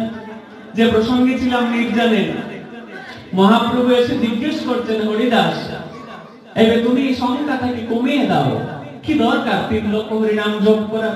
অনেক তো করেছো, তুমি নামের আচার্য, এবার কমিয়ে দাও। বলছেন না প্রভু, আমি নাম কমাতে পারবো না।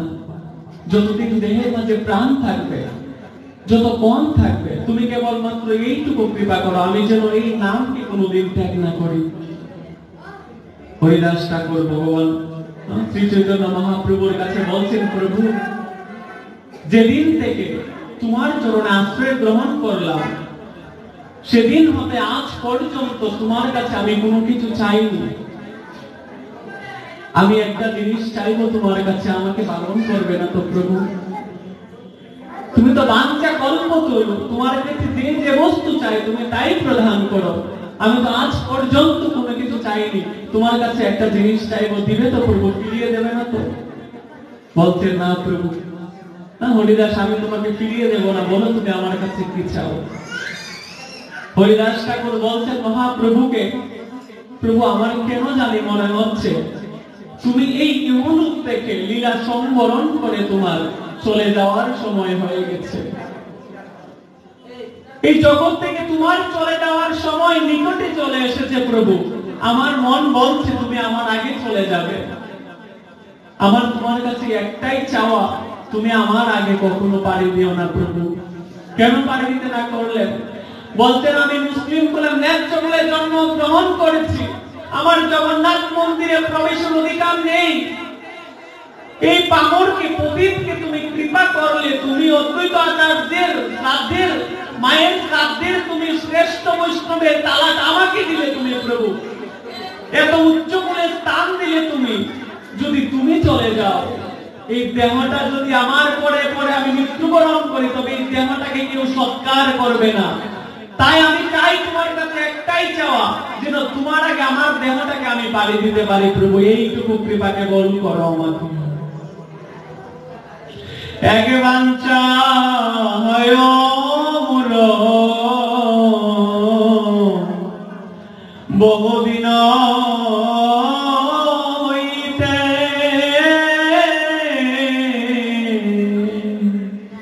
লীলা সংকরিবে তুমি মুরলয় চিত্তে। প্রভু এই একটাই বাঞ্ছা, আমার মন বলছে তুমি চলে যাবে, কিন্তু তুমি চলে যেও না প্রভু। আমার শেষ ইচ্ছাটা তুমি পূরণ করো। ভক্ত বৈষ্ণবের জীবনে কি ইচ্ছে থাকা খুব প্রয়োজন। হরিদাস ঠাকুর শিক্ষা দিলেন মৃত্যুর প্রস্তুতি কিভাবে নিতে হয়, মৃত্যুর সময়টা কেমন থাকা উচিত। সেই লীলা প্রভু মোরে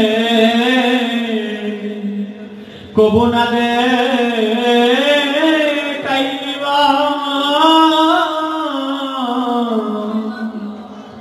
আপনার আগে মুর শরীর পারিবা।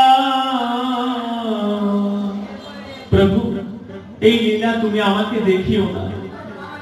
দেখবেন প্রত্যেকটা মানুষ একটাই আশা করে, প্রভু মৃত্যুটা যেন আমার সশরীরে হয়, সুস্থ শরীরে যেন হয়, আমি যেন কারো বোঝা না হয়। প্রভু তুমি যদি চলে যাও, আমি বোঝা হয়ে যাবো, আমার কাছে কেউ আসবে না। সেই লীলা তুমি আমাকে দেখিও না। হৃদয়ে দরিমু তোমার কমল চরণ, নয়ন হেরিব তোমার ওই চাঁদ বদন। প্রভু তোমার কাছে আমি কোনোদিন কোনো কিছু চাইনি। আমি চাই আমার এই দেহটাতে যেদিন আমি প্রাণ রাখবো, সেদিন যেন আমি তোমার, আমার হৃদয়ে যেন তোমার কমল চরণকে স্থাপন করে মৃত্যুবরণ করতে পারি। কয়জনের ভাগ্য হয় বলে মনে। আজকে স্বয়ং ভগবানকে বলছেন, প্রভু তোমার কমল দুটি চরণ যেন আমার হৃদয়ে স্থাপন করে, আমার চক্ষু দ্বারা যেন তোমার চন্দ্র বদনকে দর্শন করে যেন আমার দেহটাকে রাখতে পারি। এই কৃপা করো প্রভু। জিহ্বায় উচ্চারিব শ্রীকৃষ্ণ চৈতন্য নাম, এই মতম্র ইচ্ছা চারিব পরা। যেতে হয় শেষের দিন। যদি অভ্যাস না থাকে সেদিন গোবিন্দের নাম আসবে না।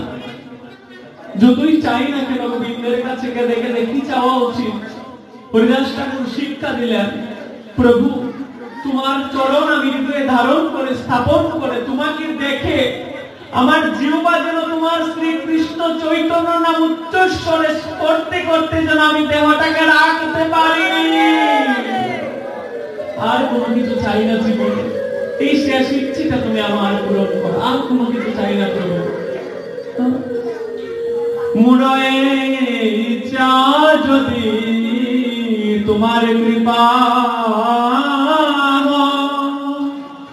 এই নিবেদন মোর কর দয়াময়।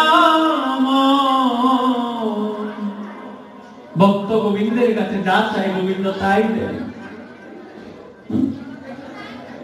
আজকে মহাপ্রভু বলছেন হরিদাস ঠাকুরকে, ভগবানেরও কষ্ট হয়, ভক্ত যখন এই জগৎ থেকে চলে যায় তার কষ্ট হইল, ভগবানেরও স্বয়ং কষ্ট হয়।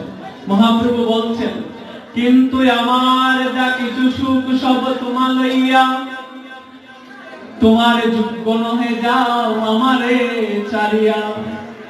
একথা বলা যায়, ভগবান বলতে পারেন তো? আমরা ভক্ত বৈষ্ণব কি চিনি না? আজকে পতিত পাবন হরি বলছেন শ্রীমন মহাপ্রভু, তোমার যা কিছু সব, আমার যা কিছু সুখ সব তোমাকে নিয়ে, আমি সুখ পাই নাম শ্রবণ করি তোমার কাছ থেকে। আজকে আমি তোমার যোগ্য না, তার জন্য তুমি আমাকে ছেড়ে আমার আগে চলে যেতে চাচ্ছ। একজন ভক্ত বৈষ্ণব গুরুদেব যখন, শান্ত সাধুগুরু বৈষ্ণব যখন দেহ রাখেন, তখন শুধুমাত্র তার শিষ্য, তার পুত্র পরিজন, স্ত্রী কাঁদে না গো। সেই সাধুর গৃহের আঙিনার মাঝে যে বৃক্ষটা থাকে, ওই বৃক্ষটাও সেদিন কেঁদে ওঠে। হরিদাস ঠাকুর যেদিন দেহ রেখেছিলেন সেদিন বকুল বৃক্ষটাও কেঁদে উঠেছিলেন, সবাই কেঁদে উঠেছিলেন। কি জন্য? মহাপ্রভু কান্না করছেন, তুমি যদি চলে যাও আমাকে 3 লক্ষ হরিনামকে শ্রবণ করাবে।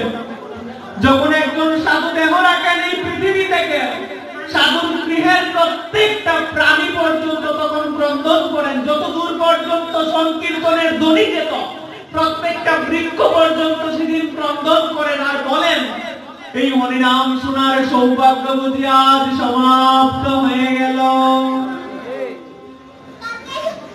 সবাই ক্রন্দন করেন, কেবল সন্তান কাঁদেন না। দশমী ভূমি মাতাও তখন কেঁদে কেঁদে উঠেন, আমার ধরণীতে তোমার চরণতুলি পড়েছিল বলে আমি সুস্থ হয়েছিলাম। গঙ্গা কেঁদে উঠেন, আমার নদীর জল নিয়ে তুমি গোবিন্দ সেবায় লাগিয়েছিলে বলে আমি গোবিন্দ সেবায় লেগেছিলাম। আজকে তুমি চলে যাবে, আমাকে গোবিন্দ সেবায় কে লাগাবে?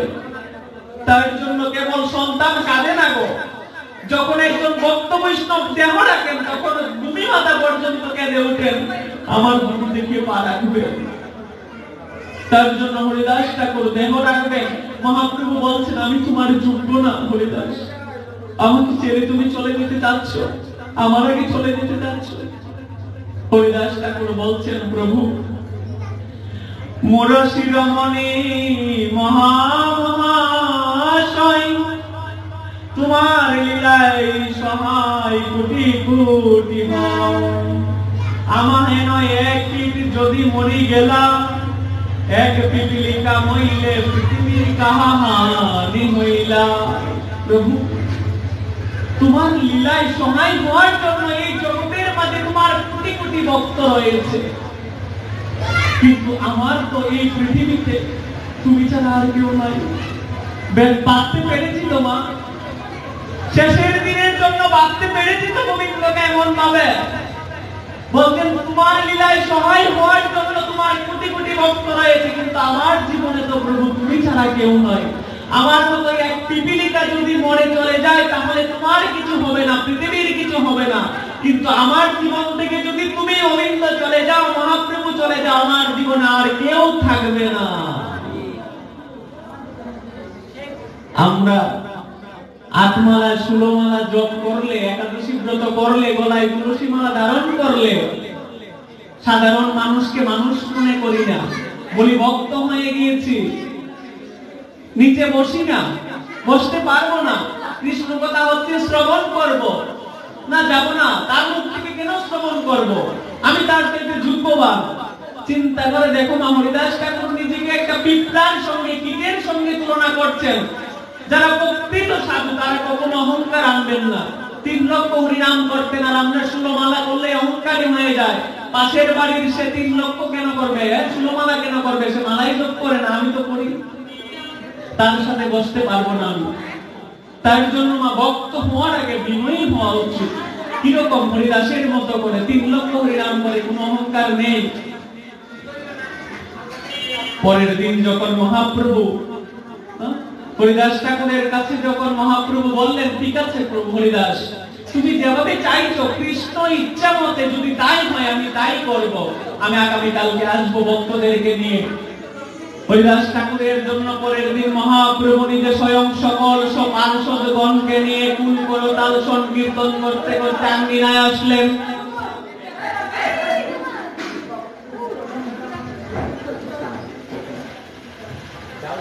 পরের দিন আঙ্গিনায় আসে যখন সংকীর্তন শুরু করলেন, এই যে প্রস্তুতি মা, হরিদাস ঠাকুরের আঙ্গিনার মাঝে ভক্তবৃন্দ সবাই মিলে নৃত্য করছেন কুল করতাল বাজিয়ে। মহাপ্রভু হরিদাসের দেহটাকে পাশে রেখে বসলেন।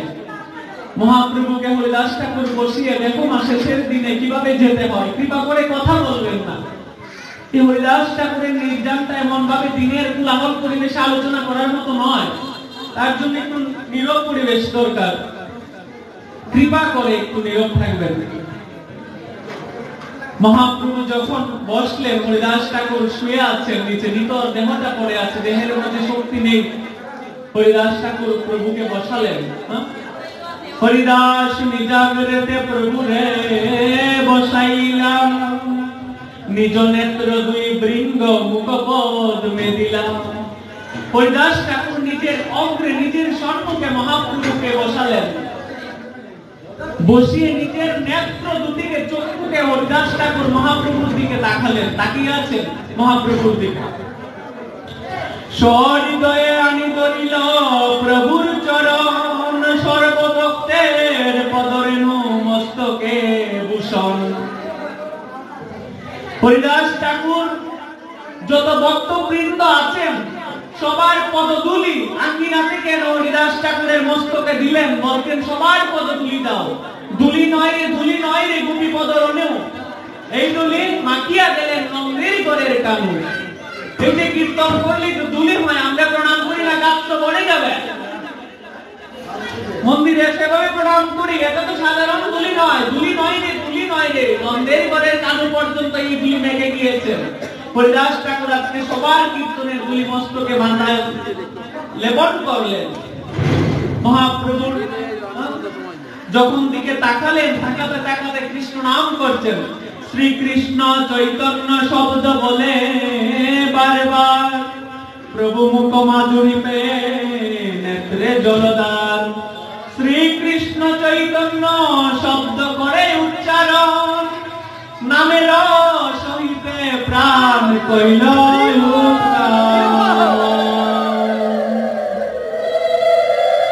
আমরা যাবো কয়জনের এমন সৌভাগ্য হবে শেষের দিনে নয় যে স্বয়ং ভগবান এসে পাশে বসে দেখা দিবেন।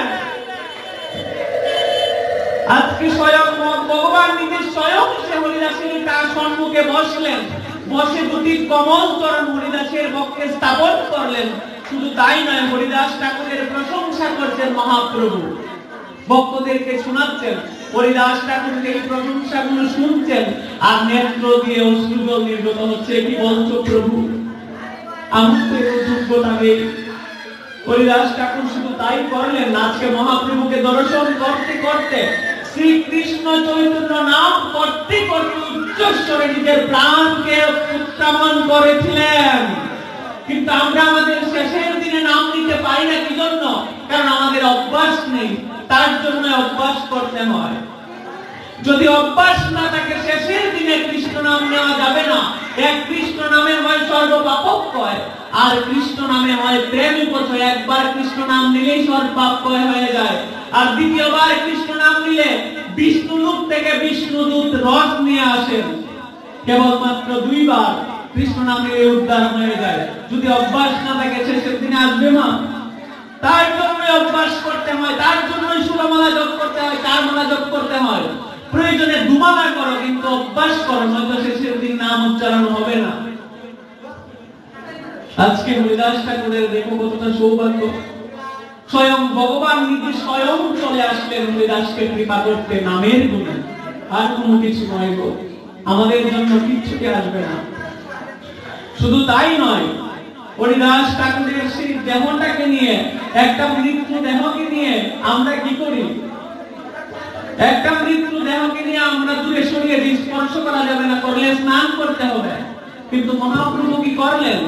হরিদাসের এই মৃত্যুবরণকারী দেহটাকে পাশে বসে যা করলেন, সেই লীলাটা যখন হৃদয়াঙ্গম হয়, হরিদাস ঠাকুরকে মহাপ্রভু সব সময় বলতেন, হরিদাস একবার আলিঙ্গন দাও। হরিদাস ঠাকুর আলিঙ্গন দিতেন না। গৃহের মাঝে যদি আসতেন, মহাপ্রভুর সাথে সাক্ষাৎ করতেন, দূরে দাঁড়িয়ে থাকতেন, প্রভু আমি ম্লেচ্ছ, আমি অস্পৃশ্য, আমাকে স্পর্শ করলে তুমি অশুদ্ধ হয়ে যাবে, আমাকে তুমি স্পর্শ করো না। হরিদাস ঠাকুরকে মহাপ্রভু বলতেন, হরিদাস আমাকে আলিঙ্গন দাও, প্রেমালিঙ্গন দাও।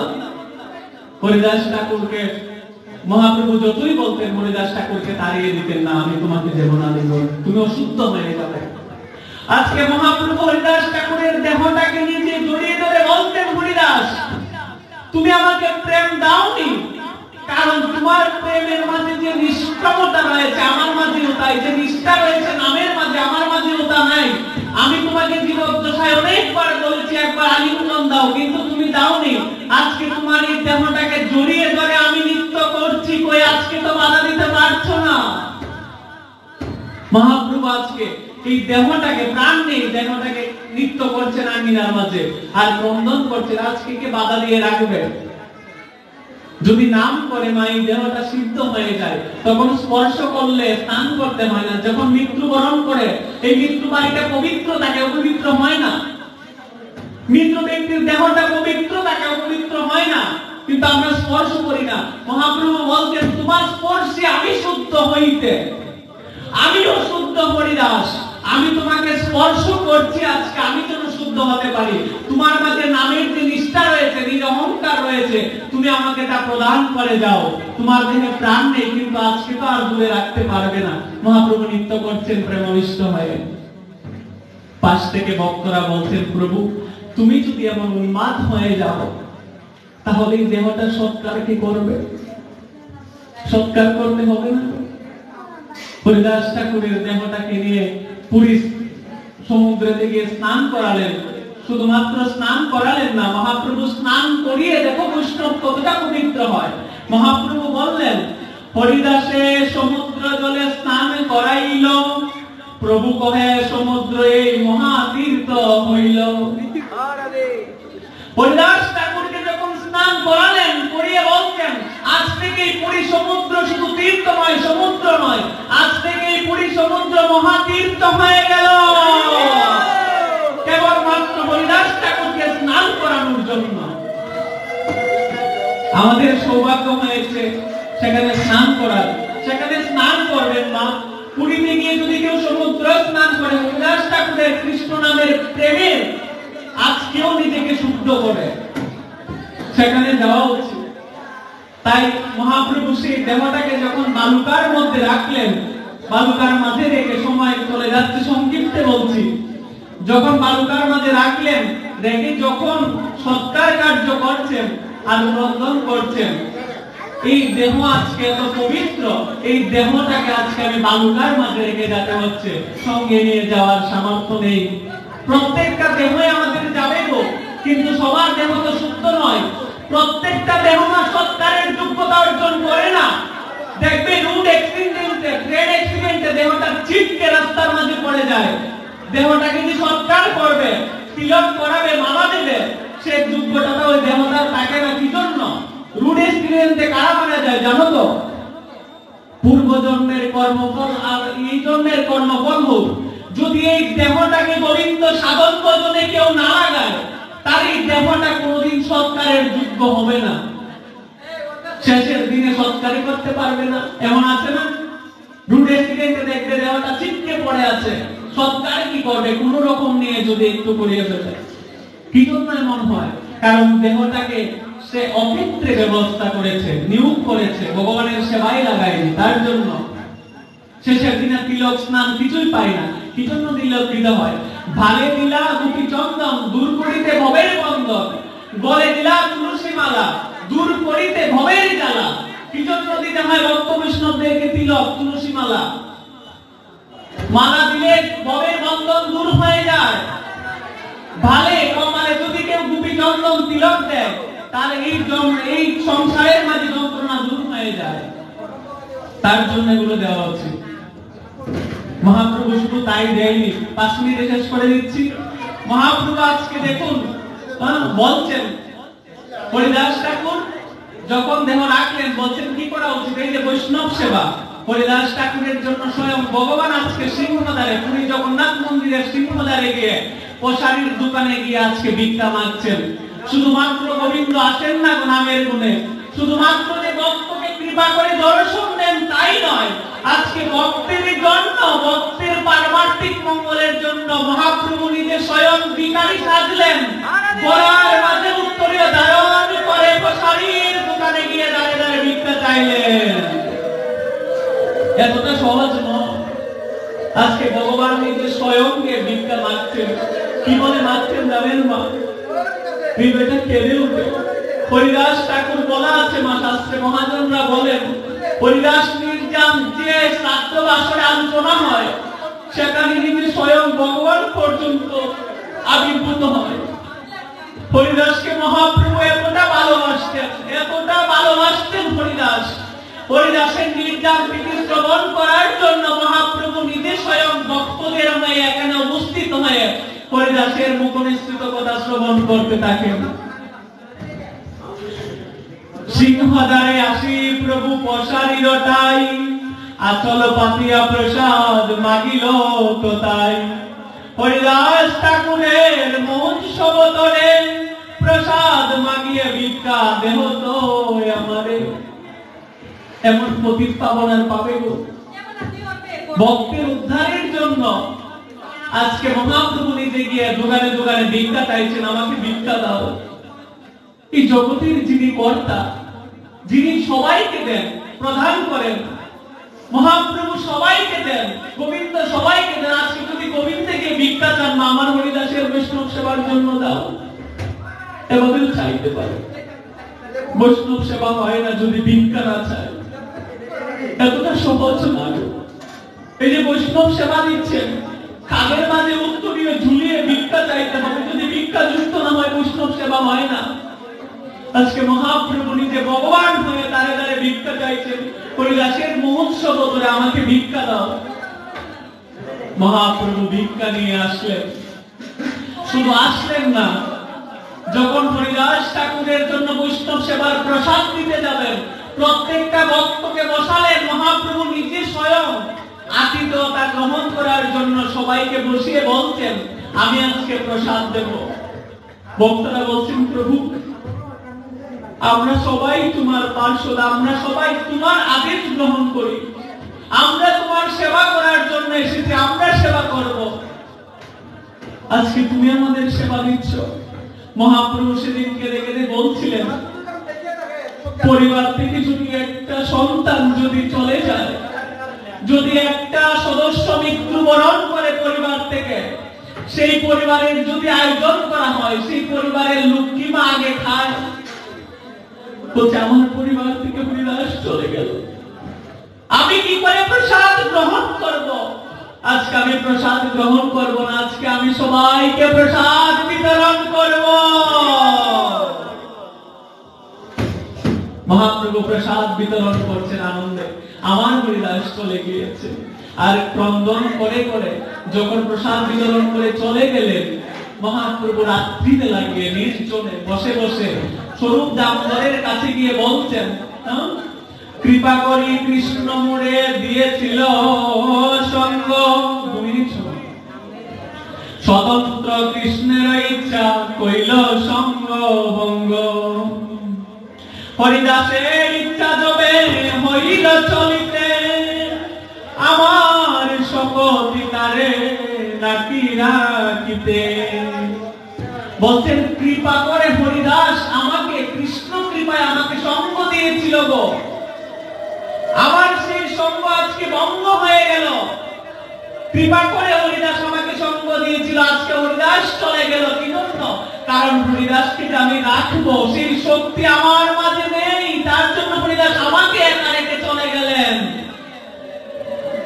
ভক্ত যখন চলে যায় তার জন্য ভগবানও তখন কাঁদেন মহাপ্রভু রাত্রিতে আর ঘুমাননি সেদিন রাত্রিতে কান ক্রন্দন করছেন আর হরিদাসের কথা মনে মনে ভাবছেন হরিদাস আমাকে চলে গেলে আর প্রশংসা করছেন বিড়বিড় করে হরিদাস আছিলা পৃথিবীর শিরোমণি তাহা বিনা রত্ন শূন্য হইল মেদিনী হরিদাস ঠাকুর কে ছিলেন আমরা চিনতে পারি না বাংলাদেশের সন্তান হরিদাস ঠাকুর ছিলেন পৃথিবীর শিরোমণি তাহা শূন্য সে চলে গেল তার জন্য আজকে পৃথিবীটা শূন্য হয়ে গেল আমাকে আজকে কে তিন লক্ষ হরিনাম সংকীর্তন শোনাবে কে শোনাবে আমাকে কেউ নেই এই পৃথিবীটা কালি হয়ে গেছে মহাপ্রভু বিড়বিড় করে সারা রাত ক্রন্দন করছেন যদি যেতে হয় কর্ম করে যাও মা যে কর্ম করলে করে শেষের দিন গোবিন্দ পর্যন্ত নিতে আসবে স্বয়ং হরিদাস নির্যাতনটা এই জন্য সেদিন আলোচ্য কারণ কিভাবে আমাদেরকে যেতে হয় এই পৃথিবী থেকে সেটা হরিদাসকে দিয়ে মহাপ্রভু শিক্ষা দিলেন আর যদি কেউ নামের আশ্রয় গ্রহণ করে কেউ যদি ধর্মকে গ্রহণ করে তার জন্য ভগবান শেষের দিনও কি রেখেছেন এই শিক্ষাটা দিলেন হরিদাসকে দিয়ে যদি কেউ নামের আশ্রয় গ্রহণ করেন তার জন্য হরিদাস কখনো এক দৃষ্টান্ত হয়ে থাকলেন তার জন্য গোবিন্দ কখনো পিছ পা হন না তাকে নিতে স্বয়ং ভগবান আসেন তাই আলোচনার দীর্ঘায়িত করছি না এমনিতেই বিলম্ব হয়ে গেল আমাকে প্রণাম মার্জনা করবেন আপনাদের সবাই বাইরে দাঁড়িয়ে শুনছেন আপনারা তাই আজকের যে আলোচনা যাকে উদ্দেশ্য করে যার পারমার্থিক মঙ্গলের কারণে যাদের মাধ্যমে এখানে আসা আমার কল্পনা দিদি ভাই স্কটল্যান্ডে থাকেন তারপরে শাওন দাদা ভাই ওনাদের সাথে অনলাইনে আমার পরিচয় ফেসবুকে ওনারা আমাকে পাঠালেন তারপরে দাদা ভাইরা আছেন ওনার ভাই যার মাধ্যমে আসা যে বৈষ্ণব সেবার করে পিতামাতার উদ্দেশ্যে পারমার্থিক মঙ্গলের কামনার্থে তাই জানি না কতটুকু ভক্ত হৃদয়ে ভগবানের নাম গুণকীর্তন সঞ্চারিত হয়েছে প্লাবিত হয়েছে তাই আমরা সবাই কৃপা করে তাদের পারমার্থিক মঙ্গলার্থে আমরা সবাই যেন আজকে গোবিন্দের কাছে বলবো যেন গোবিন্দ যে ধামেই থাকুক যে লোকেই থাকুক এই পারমার্থিক আত্মা যেন পিতামাতার আত্মা যেন গোবিন্দ চরণে যেন স্থান লাভ করে তার জন্য কৃপা করে সবাই আমরা শ্রীমদ্ ভগবত গীতা থেকে যেহেতু অমৃত আস্বাদন গীতা 18টি পূজ্য নাম করে তারপর সমাপ্ত করে দেব সবাই বলুন গঙ্গা গীতা সাবিত্রী সীতা সত্তা পতিব্রতা ব্রহ্মবলী ব্রহ্মবিদ্যা ত্রিসুন্দর মুক্তি গেহিনী অর্ধমাত্রা চিদানন্দ ভবকৃতান্তি নাশিনী বেদত্রী পরানন্দ তত্ত্বার্থ জ্ঞান মঞ্জুরি অমিত্যতার জপেনিতম নরনিষ্ঠল মানস জ্ঞান সিদ্ধি ক্লবে নিত্যম ততান্তে পরম পদম কৃপা করে সবাই পরলোকগত আত্মার শান্তি কামনায় তিনবার সবাই দুবাহু তুলে তাদের আত্মার শান্তি কামনায় হরে কৃষ্ণ মহামন্ত্র বলবো হরে কৃষ্ণ কৃষ্ণ কৃষ্ণ হরে হরে হরে রাম রাম রাম হরে হরে হরে কৃষ্ণ কৃষ্ণ কৃষ্ণ হরে হরে হরে রাম রাম রাম হরে হরে হরে কৃষ্ণ কৃষ্ণ কৃষ্ণ হরে হরে হরে রাম রাম রাম হরে হরে ওম यदक्षरं परिभ्रष्टं मात्राविनन्त्याधवे पूर्णं भवतु तत्सर्वं तत्प्रसादात् जनार्दन सर्वे भवन्तु सुखिनः सर्वे सन्तु निरामया सर्वे भद्राणि पश्यन्तु मा कश्चित् दुःखं भवेत् সবে সুখী সবে নিরাময় ভক্তের মনোবাঞ্ছা পূর্ণ করো হে দয়াময় সবাই কৃপা করে চরণ তুলি শিরে ধাওয়া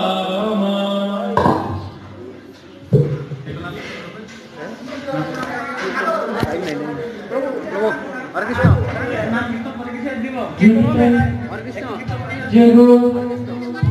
जय श्री राधेश्याम।